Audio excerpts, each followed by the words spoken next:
ওয়ালাইকুম আসসালাম। হ্যাঁ ভালো আছি, তুমি কেমন আছো? হ্যাঁ ভালো আছো না? আচ্ছা তুমি কার সঙ্গে আছো?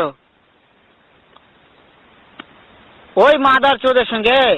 ওই মাদার চোর তো এতই হারামজাদা, ওই শুয়োরের বাচ্চা, ওই তো লটির বাচ্চা, ওই সাহাচুদির বেটা মাগির লিসা, এতই মাগির লিসা। ওই হারামজাদের আমি সামনে পাইলে একটা এমন একটা চটকানি মারবো, শালা মাদার চোদ। শুনো, তবে কি আছে, ওই মাদার চোদ ওই জায়গায় আছে নাকি?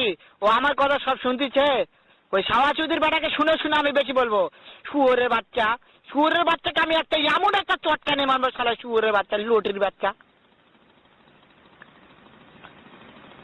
তাই নাকি? ওই শুয়োরের বাচ্চা আমাকে মারতে চায়? শুয়োরের বাচ্চাকে আমি দেখা সাক্ষাৎ হলে বলে শুয়োরের বাচ্চাকে আমি এমন চটকানি মারবো, মাদার চোদ। আমি থাম।